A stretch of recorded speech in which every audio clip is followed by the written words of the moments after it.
Vamos estudar a lição? Super segunda-feira, dia 10 de novembro, e se liga só nesse tema, promessas que custam caro. Você já teve que cumprir a sua palavra a despeito do prejuízo que você estaria sofrendo só para manter empenhado aquilo que você disse? Pois é. Exatamente é isto que estamos percebendo no capítulo 9. Se liga na história para você ficar mais esperto do que você já é. Israel havia obtido vitórias fenomenais. Afinal de contas, vencer Jericó foi um ato miraculoso.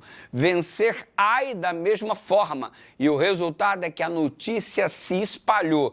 Se espalhou de tal forma que reinos fizeram coalizão, se uniram para tentar enfrentar Israel, como, por exemplo, os hititas que se juntaram com os amorreus, com os ferezeus, com os heveus e formaram essa aliança para enfrentar os israelitas. Já os gibeonitas recorreram ao engano. Percebendo o desenvolvimento de Israel e estas vitórias super relevantes, eles decidiram montar uma pegadinha, montar uma estratégia de engano. E o resultado é que eles se vestiram com roupas sujas, como se estivessem com elas rasgadas e estivessem utilizando-as há tanto tempo, como se estivessem vindo de muito longe, com pão embolorado, com sandálias que já estavam consumidas aparentemente pelo tempo, e para enganar o Josué, anunciando que eles estavam vindo de um lugar muito distante, quando na verdade eles residiam ali na parte central de Canaã.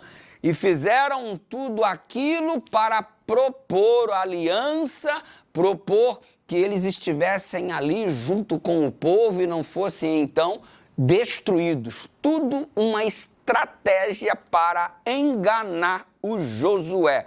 E o detalhe é o seguinte, se você der uma olhada para Josué capítulo 9, verso 6, você vai perceber que exatamente foi este o discurso. Para você ter a referência bíblica, anota aí, meu filho, Josué capítulo 9, verso 6. Mas Deus, em contrapartida, havia proibido Israel de fazer tratados com o povo cananeu. Você encontra isso em Deuteronômio 7, versículo 2. E aí os líderes israelitas, percebendo a cena, chegaram a retrucar dizendo no capítulo 9, verso 7, talvez vocês morem aqui por perto e como podemos fazer uma aliança com vocês?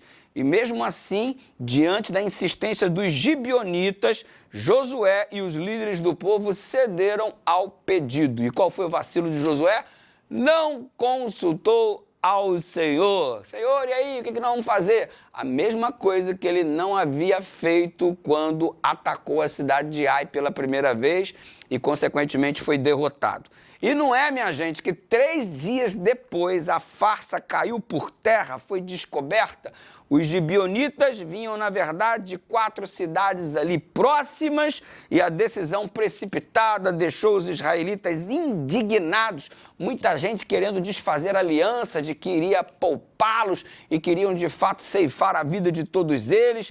Todavia, os líderes de Israel se recusaram a quebrar a palavra.